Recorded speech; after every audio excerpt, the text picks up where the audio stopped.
You are from the Cheshire Cheese Company. I like a bit of cheese, and we recently had the Stilton manufacturers from Long Clawston in Mulberry in Leicestershire, and now we're in Cheshire country making cheese. Joking aside, how was lockdown for you two in terms of the business? Oh, where do we start, Ed? It was a sort of a tale of two towns, really. So we're quite lucky in the sense that we have a retail side, physical retail premises, shops. We also have the online side and our wholesale side. The physical shops, obviously, they weren't open. We went from 5 shops down to 1 shop. So shops kind of dotted around the area and up in York, they all closed down. So that side of the business was Were you required decimated. to close down, Ed?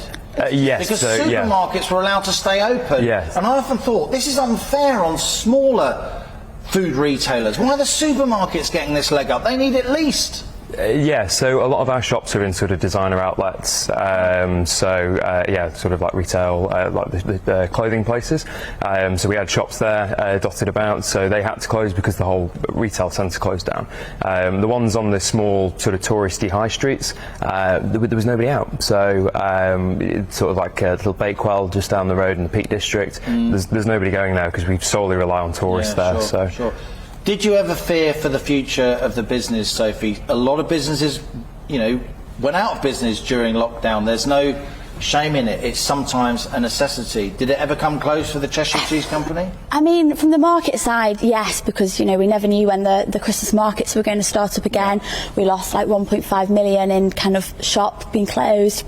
No markets, but then in terms of like the online side of the business, people they were forced to change their spending habits. So it turned from buying like thank you gifts, birthday presents. People couldn't go out, so the online growth was massive. Unbelievable. It was crazy, wasn't it? Do you think you pivoted to online to a greater extent than you otherwise would have? Did lockdown force you to move online, Ed, quicker than you thought you would? So we already had a pretty good online standing anyway. We had a big retail shop that we did several thousand hamper orders a year. That though went from several thousand a year to several thousand a week, especially over Christmas.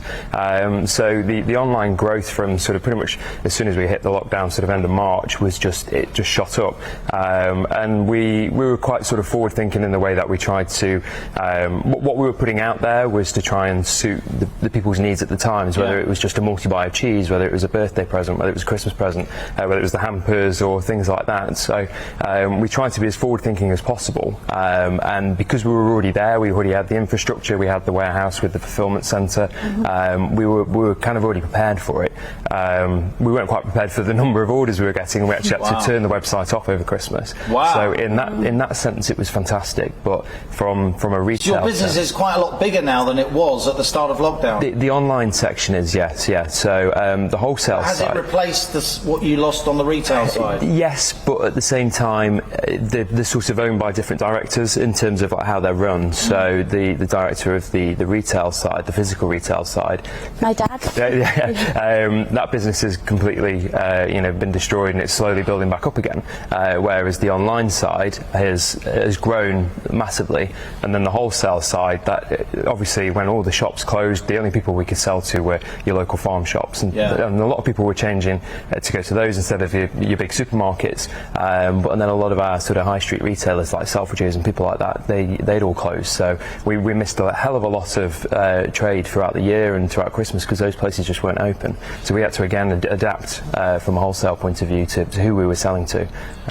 Now, some businesses have had they see Brexit as an opportunity. Your company's had a bit of trouble so far since we left the European Union. Is that right, Sophie? Yeah, I think there was a lot of hidden details that nobody really knew about, and it was only when we started to try and ship to the EU and we found out that was a health certificate of £180 per parcel.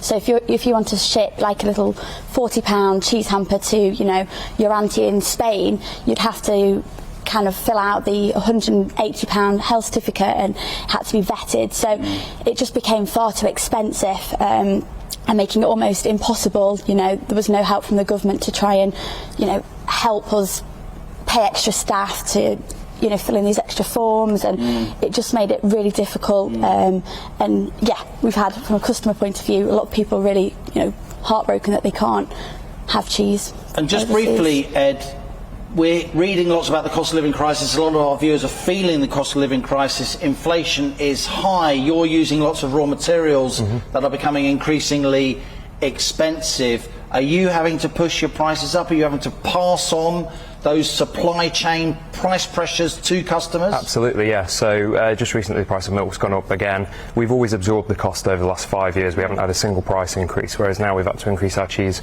each individual unit, by 50 pence. So it's quite a big jump. What sort of percentage increase is that, roughly?